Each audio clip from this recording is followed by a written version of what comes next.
창세기 34장 읽겠습니다. 그 땅의 기근이 더욱 심해갔다. 그들이 이집트에서 가지고 온 곡식이 다 떨어졌을 때에 아버지가 아들들에게 말하였다. 다시 가서 먹거리를 조금 더 사오너라. 유다가 아버지에게 말하였다. 그 사람이 우리에게 엄하게 경고하면서 너희가 막내 아우를 데리고 오지 않으면 다시는 나의 얼굴을 못 볼 것이다 하고 말하였습니다. 우리가 막내를 데리고 함께 가게 아버지께서 허락하여 주시면 다시 가서 아버지께서 잡수실 것을 사오겠습니다. 그러나 아버지께서 막내를 보낼 수 없다고 하시면 우리는 갈 수 없습니다. 그분이 우리에게 말하기를 너희가 막내 아우를 데리고 오지 않으면 다시는 나의 얼굴을 못 볼 것이다 하였기 때문입니다. 이스라엘이 자식들을 탓하였다. 어찌하려고 너희는 아우가 있다는 말을 그 사람에게 해서 나를 이렇게 괴롭히느냐? 그들이 대답하였다. 그 사람은 우리와 우리 가족에 관하여서 낱낱이 캐물었습니다. 너희 아버지가 살아계시냐? 하고 묻기도 하고 또 다른 형제가 더 있느냐? 하고 묻기도 하였습니다. 우리는 그저 그가 묻는 대로 대답하였을 뿐입니다. 그가 우리의 아우를 그리로 데리고 오라고 말할 것이라고는 상상도 하지 못하였습니다. 유다가 아버지 이스라엘에게 말하였다. 제가 막내를 데리고 가게 해 주십시오. 그러면 우리가 곧 떠나겠습니다. 그렇게 하여야 우리도 아버지도 우리의 어린 것들도 죽지 않고 살 수 있을 것입니다. 제가 그 아이의 안전을 책임지겠습니다.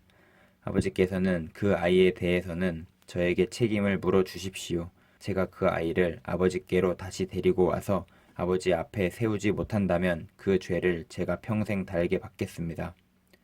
우리가 이렇게 머뭇거리고 있지 않았으면 벌써 2번도 더 다녀왔을 것입니다. 아버지 이스라엘이 아들들에게 말하였다. 꼭 그렇게 해야만 한다면 이렇게 하도록 하여라. 이 땅에서 나는 것 가운데 가장 좋은 토산물을 너희 그릇에 담아 가지고 가서 그 사람에게 선물로 드리도록 하여라. 유향과 꿀을 얼마쯤 담고 향품과 몰약과 유향나무 열매와 감 복숭아를 담아라. 돈도 2배로 가지고 가거라. 너희 자루 아귀에 담겨 돌아온 돈은 되돌려 주어야 한다. 아마도 그것은 실수였을 것이다. 너희 아우를 데리고 어서 그 사람에게로 가거라. 너희들이 그 사람 앞에 설 때에 전능하신 하나님이 그 사람을 감동시키셔서 너희에게 자비를 베풀게 해 주시기를 빌 뿐이다.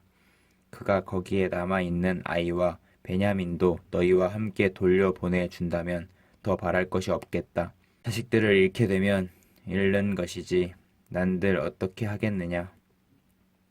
사람들은 선물을 꾸리고 돈도 갑절을 지니고 베냐민을 데리고 급히 이집트로 가서 요셉 앞에 섰다. 요셉은 베냐민이 그들과 함께 온 것을 보고서 자기 집 관리인에게 말하였다. 이 사람들을 집으로 데리고 가시오. 짐승을 잡고 밥상도 준비하시오.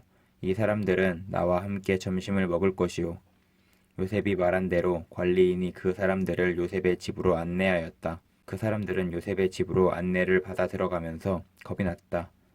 그들은 지난번에 여기에 왔을 적에 우리가 낸 돈이 알지도 못하는 사이에 우리의 자루 속에 담겨서 되돌아왔는데 그 돈 때문에 우리가 이리로 끌려온다. 그 일이 그가 우리에게 달려들어 우리의 나귀를 빼앗고 우리를 노예로 삼으려는 것이 틀림없다 하고 걱정하였다.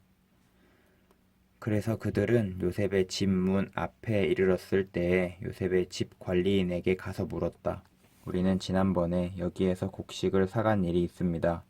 하룻밤 묵어갈 곳에 이르러서 자루를 풀다가 우리가 치른 돈이 X 그대로 우리 각자의 자루 아귀 안에 고스란히 들어가 있는 것을 보았습니다. 그래서 우리가 그것을 다시 가지고 왔습니다. 또 우리는 곡식을 살 돈도 따로 더 가지고 왔습니다. 우리는 누가 그 돈을 우리의 자루 속에 넣었는지 모릅니다. 그 관리인이 말하였다. 그동안 별거 없으셨습니까? 걱정하지 마십시오. 댁들을 돌보시는 하나님, 댁들의 조상을 돌보신 그 하나님이 그 자루에 보물을 넣어주신 것입니다. 나는 댁들이 낸 돈을 받았습니다.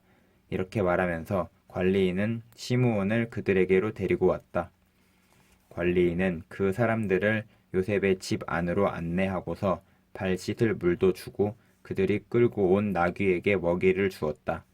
그들은 거기에서 점심을 먹게 된다는 말을 들었으므로 정오에 올 요셉을 기다리면서 장만에 온 선물을 정돈하고 있었다. 요셉이 집으로 오니 그들은 집 안으로 가지고 들어온 선물을 요셉 앞에 내놓고 땅에 엎드려 절을 하였다. 요셉은 그들의 안부를 묻고 난 다음에 전에 그들이 나에게 말한 그 연세 많으신 아버지도 안녕하시오. 그분이 아직도 살아 계시오? 하고 물었다. 그들이 총리 어른의 종인 소인들의 아버지는 지금도 살아 있고 평안합니다. 하고 대답하면서 몸을 굽혀 절을 하였다. 요셉이 둘러보다가 자기의 친어머니의 아들, 친동생 베냐민을 보면서 이 아이가 지난번에 그대들이 나에게 말한 바로 그 막내 아우요? 하고 물었다. 그러면서 그는 귀엽구나. 하나님이 너에게 복 주시기를 빈다. 하고 말하였다.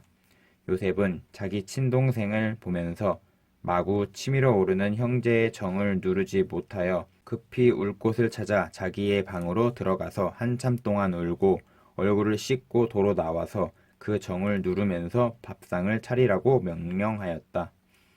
밥상을 차리는 사람들은 요셉에게 상을 따로 차려서 올리고 그의 형제들에게도 따로 차리고 요셉의 집에서 먹고 사는 이집트 사람들에게도 따로 차렸다. 이집트 사람들은 히브리 사람들과 같은 상에서 먹으면 부정을 탄다고 생각하기 때문에 상을 같이 차리지 않은 것이다.